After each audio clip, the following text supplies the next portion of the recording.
So this is the third time I've tried to shoot this video today. I keep getting incoming calls, so it's my third attempt. I've had my wife come to the door here as well, so it's just one of those days.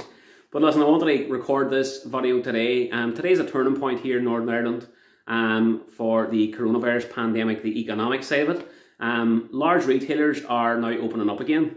So we have large shopping centres opening today. So it'll be interesting to see over the course of the next few months what kind of footfall is going through the shopping centres. And I would encourage people to certainly get active again. And all of the shops are going to have their safety measures in place, their sanitising stations and their one-way systems. And like some of them are talking about personal assistance for shopping. So I would encourage people to just help the economy, I suppose, get back to some kind of normality. I'd also encourage people to shop local as well as much as they possibly can. Small local independent traders need our support as well, and all those types of retailers help the economy. They tick here in Northern Ireland, so shop local as well would be my advice. So the main thing I wanted to talk about today is coming out of lockdown as a business, especially as a small business, and what to expect and what you should be doing. And I'll start by focusing on two of the key reasons, two key challenges that small businesses have, even outside of a pandemic situation. There are two key challenges and two key reasons why businesses struggle or fail. And it's lack of cash, lack of profit. And at the moment, there's a lot of focus on the lack of cash. And I was inspired, I suppose, a wee bit to do this video as well because of a post by Ashley Ritchie last night on LinkedIn about the difference between focusing on cash and focusing on profit, and what people's thoughts were on that. My thoughts are that, well, first of all, a lack of cash is very much like a heart attack for a business. If you don't have cash and you're running out very quickly and you have no refinancing or restructuring that can be done very quickly, it can be very much end game for the business. Whereas a lack of profit is something that can be very much kind of under the surface, and a business can trundle along for a year, 2 years and beyond with a lack of profit or even losses making situations by continually refinancing and maybe not paying some things that it should be paying, and almost sort of blindsiding itself that things will be okay in the long run, whereas in actual fact the lack of profit will eventually kill your business as well. So the question is, what do you focus on now? Do you focus on the cash side of the business? Do you focus on the profit side of the business? Well, the truth is you've got to always focus on both. However, if you've made use of the government support measures that were available to your business, so if you've got the business support grants of 10,000 or 25,000, if you have made use of the job retention scheme to keep employing your staff, if you have potentially got the self-employed income support grant, the Northern Ireland Hardship Fund is also available as well. The last thing that you should consider, if you haven't already done that, is bounce back loans.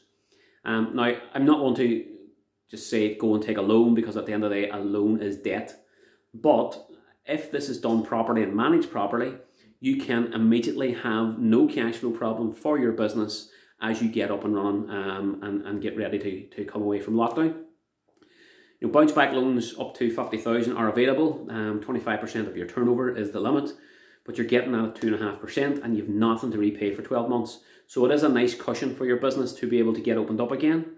Some clients and business owners I've spoken to have taken a bounce back loan regardless of whether or not they needed it. They're sitting the money into a separate bank account, and the discipline is that they will not use that money unless they believe it's necessary. And if they don't use the money after 12 months and they believe that the business is, you know, back in some kind of decent running order, then they can easily pay that money back to the bank with no early repayment charges. I think that's a sensible thing to do. The key to that is discipline. If you do need to start using that money, the question is why? Why do you feel the need now? Do you need to buy more stock? Why do you need to buy more stock? Are you buying it for the sake of it? Or are you buying it because there's more demand coming? So you need to be very careful about how you're going to use that money. So you can certainly solve your cash flow problem by taking a bounce back loan, but then you need to manage the business finances properly. And this is, again, I feel like a broken down record, but this is where cloud accounting and working with a firm like ourselves is really beneficial, because we can tell you on a weekly or monthly basis, is your business continuing to make profits, or is it breaking even, or is it losing money? Because if you need to start using your bounce back loan money, we can tell you beforehand, well, that's actually because you're losing money, so you need to change things in order to start using that money. to take on that full debt and start using the cash, rather than just starting to chip on debt and all of a sudden realise you're not in a position to repay it whenever the repayments are going to start. So it's important now to focus on the financial side of your business more than ever. You need to be budgeting for the next 12 months at least, and then you need to be managing and monitoring how that business is performing. And this is the service we're now providing for clients. Let's look at your figures at least once a month. Certainly no less than a quarterly basis for some smaller businesses, but you need to be keeping your eye on the ball. You need to be setting money aside for your tax bills. You need to manage this thing properly. Just don't hit and hope. Golf players don't go onto the course and just put the ball down and hit it anywhere at all. They're going in a certain direction. They're going for hole number one, and they're taking into account, the wind conditions, the rain, and all, and hills and so on. So, be the golfer with your business going forward. Manage it properly, and this is where we can come and help. And if anyone wants any help with that at all, I'd be more than happy to have a chat and get you onto the cloud so you can manage your business properly going forward.